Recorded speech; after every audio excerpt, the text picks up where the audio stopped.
Hey admins, how we doing out there? Doing something a little bit different today, so hopefully you can hear me. I don't do any fancy editing, so I'll try to talk loud, and I'll review the video later to make sure I'm understandable. The reason why I'm kind of coming from the backyard today, it's a nice morning out, and I'll be taking most of the morning off because I'm going to start doing leaves because we got leaves here in my backyard. So I got the yard clothes on today and some shorts on. It's pretty nice.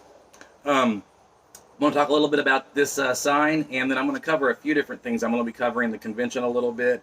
I'm going to be talking about the Cradle Fund, endowment, and heart of the community. And at the end, I'm going to be talking about paid employees and salaries.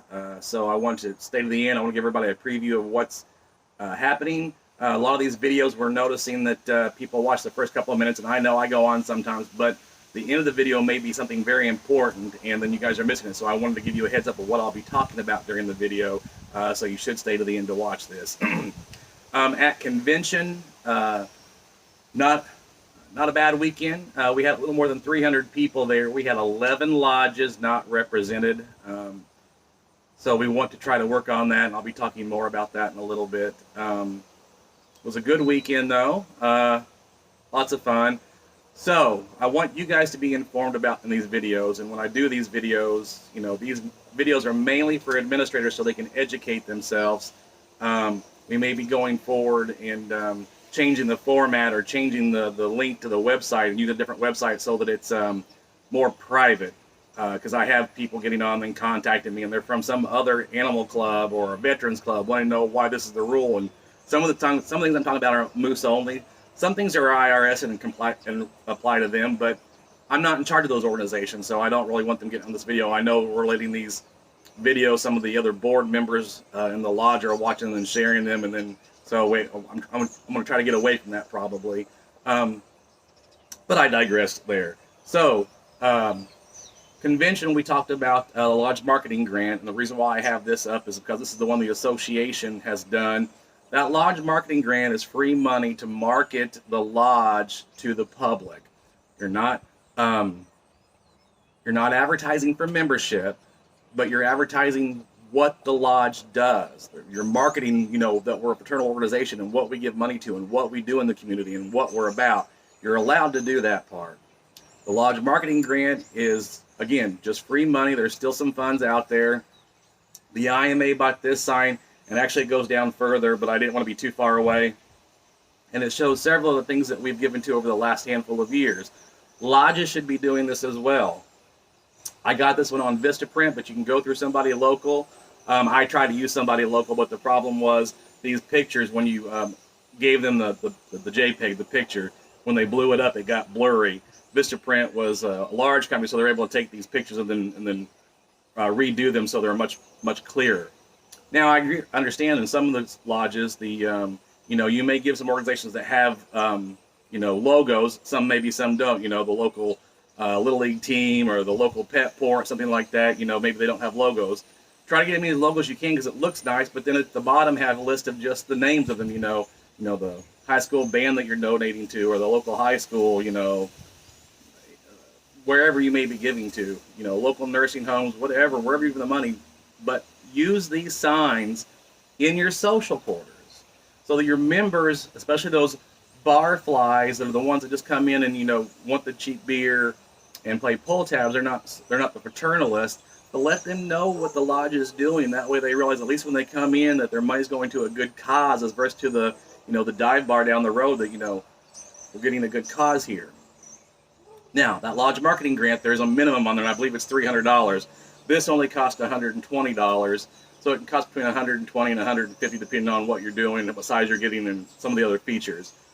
But plan an event together, apply for one of these signs, or the money for one of these signs, get some Tommy Moose, invite the police over, give them a Tommy Moose, or first responders, whoever it may be, and make an event out of it, and then apply for that grant. Now, that grant, you can't just say, hey, I need $500. You have to put in there quotes where you've actually applied for them, so we know what the Tommy Moose cost. And right now, they're still doing the buy a case, basically, and they're gonna give you another case. So it's buy one, get one free right now on those Tommy Moose, because they want to get those out.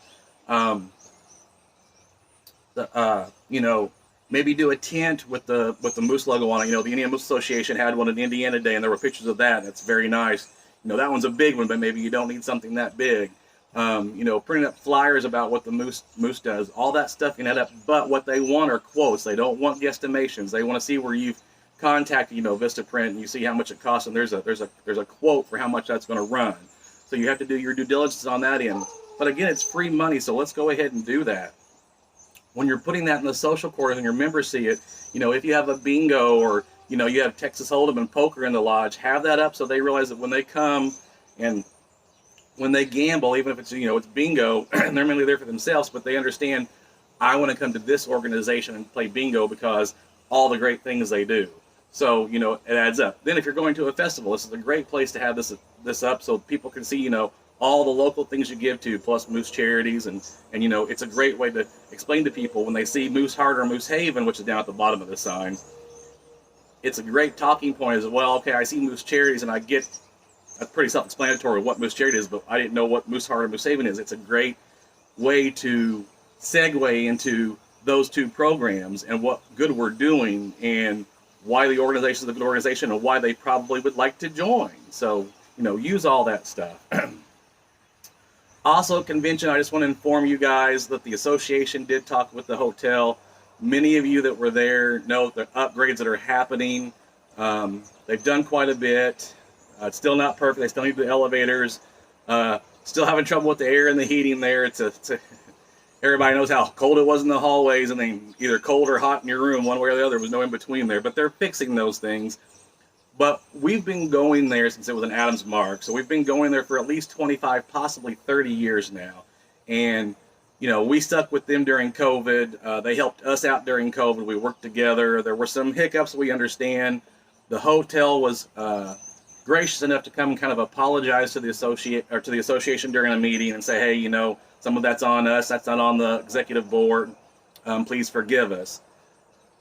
We went to some other locations for looking for rooms and hospitality rooms and all the different things that have to go on in a convention. And the lowest we were getting for a room rate was $158. And, you know, that's not including all the other things that we're looking out for the individuals coming to those sessions as much as possible. And we knew with the remodeling that the Wyndham was going to go up. We really weren't for sure how much they were going to go up. We were afraid they were going to jump really high. But they haven't changed that $1.08 rate in several years now. So they did go up in the spring. It will be $129 for a room. But again, we're planning now. So we know how much that's going to cost. So keep that in the back of your brain when it comes time for planning. We know that we're going to stick with the multiple district hospitality rooms, and the reason being, I know lots of people like the big room. There were pros and cons to both, but when we're in one big room, technically those are public spaces that the hotel is in charge of when it comes to excise rules. And you know, being lodges, we have to deal with those excise rules, so we kind of understand them. They are in control. They technically should not be letting us have bring our own drinks in for free and hand those out. They're supposed to have somebody in charge of dispensing that, you know, a bartender. There would be a corkage fee involved, and we have to be paying that expensive price on those beers. Inside the hospitality rooms is kind of a private area, and they don't care what's going on in those rooms per se. I mean, overall, of course, they're cared about safety, but they're not worried about alcohol because, you know, people rent hotel rooms all the time and bring their own alcohol. So they kind of leave us alone in that section. So that makes it cheaper.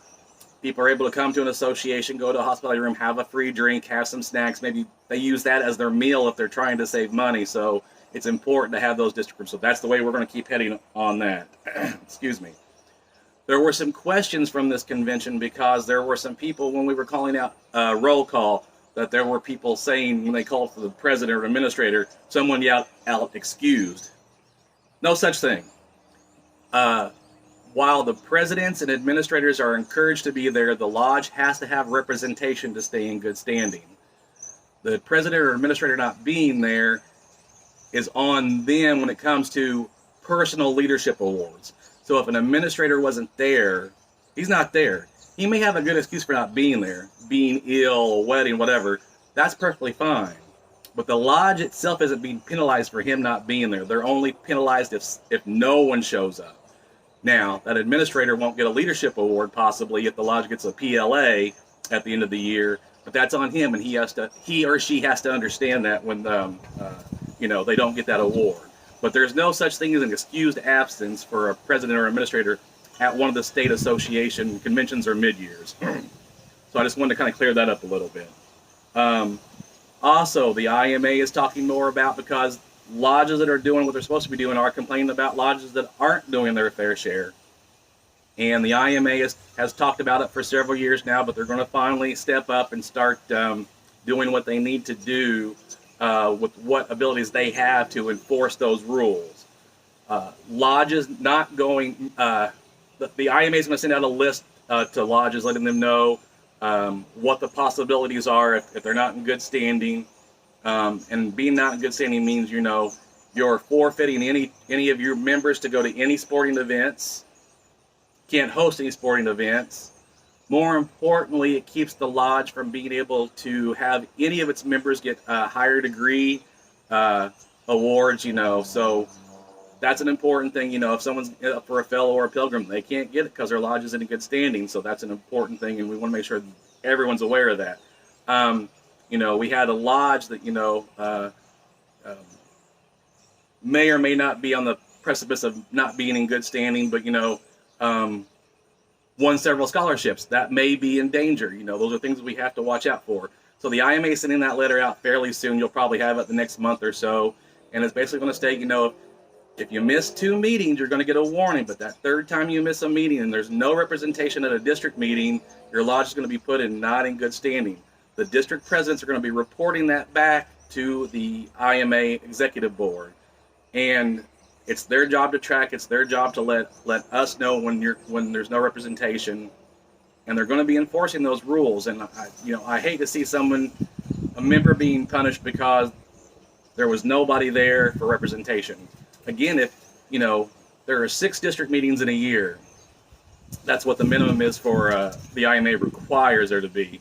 So if you make a few meetings a year, you're going to stay in good standing. So there's no reason why we're having a whole year go and a lodge has no representation at a meeting. Those meetings are important, especially when you have new officers or someone who's never been to a meeting. It's a chance to learn, and it upsets me when we have lodges not learning and then going rogue and doing things they shouldn't be doing, and it's like, well, I never knew that. Well, you would have known if you'd have watched these videos, if you'd have read your emails from Moose International and myself. If you go to district meetings, that's how you learn these things. Going to a state convention, there's a lot to learn in the meetings, but you learn a lot more just by going to a hospitality room and talking with another administrator and seeing what's going on in the good lodge. Or you can talk to another lodge that's having troubles, go, oh, okay, I have those problems too, so we can learn from each other. That's really important. We're not doing that when we don't come to anything at all, and we disassociate ourselves from the district and from the state and from Moose International. The everything gets willy-nilly, and the lodge can end up in a really bad spot pretty quickly. We're still in October, and right now we're still getting right up the Cradle Fund. We need to make sure we're having this event in all the lodges where we're selling the little placards, the little sheets for $1 denomination, and turning that money over. We are obligated as lodges to do that. That Moose Charity is giving for the Cradle Fund, even though it's going to the endowment, is technically separate from your actual endowment. So to get credit for the Cradle Fund at the end of the month, first of next month when you get ready to write your endowment check, you're taking your regular endowment you collect and sending that in, writing endowment on the memo line, or if you're paying it online, same thing, just mention that it's for endowment. But the Cradle Fund needs to be a separate payment or a separate check saying Cradle Fund on it, so you get credit for giving to the Cradle Fund. Now, when it comes to endowment, I've had some people bring it up this past weekend, and even though I say it a lot, especially when I'm in lodges, people seem to forget about it. And when that endowment is collected at the lodge, that should be given every month, when a member gives you $1 for endowment, you can put that in your general fund. That's a donation. That had nothing to do with gaming whatsoever.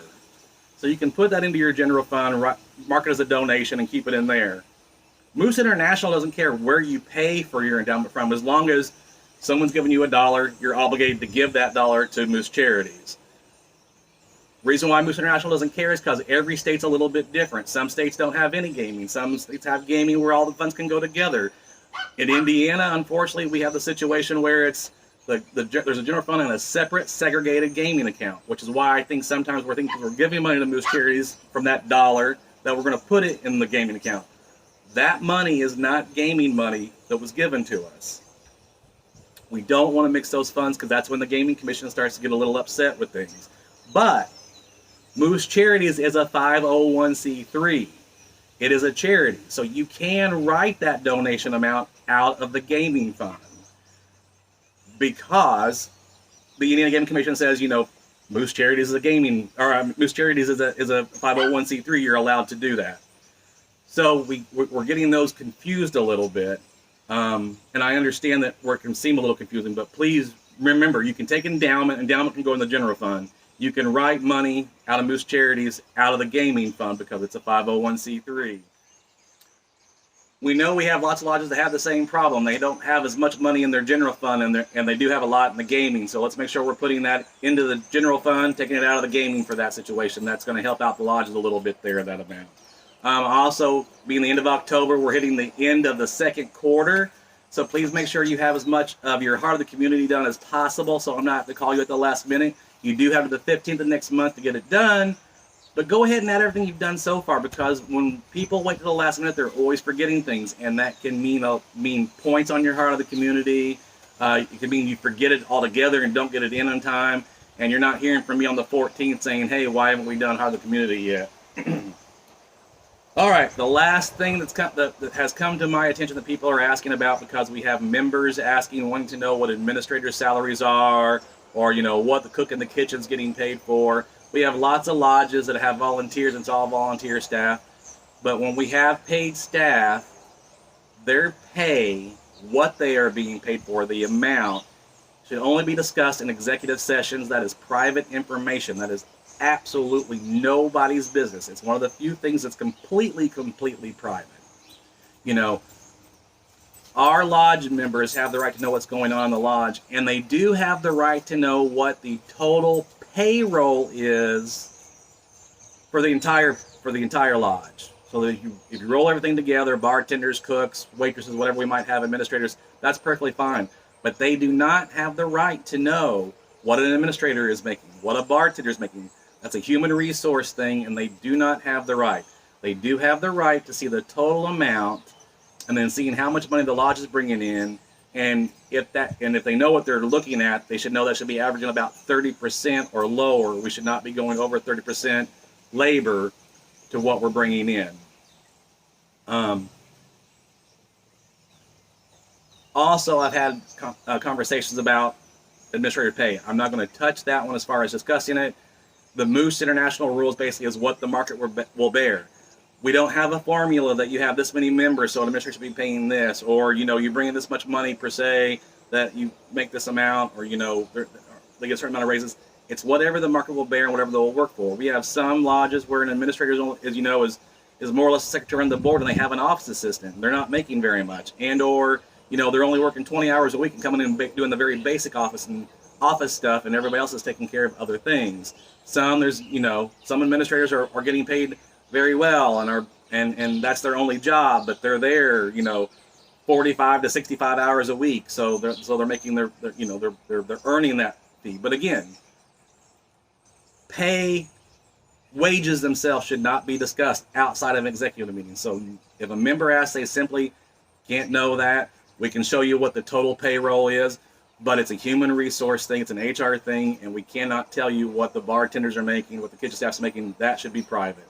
That's all I have, and I know I probably went really long today. I can't see because I'm too far away. You guys have a safe week. Take care.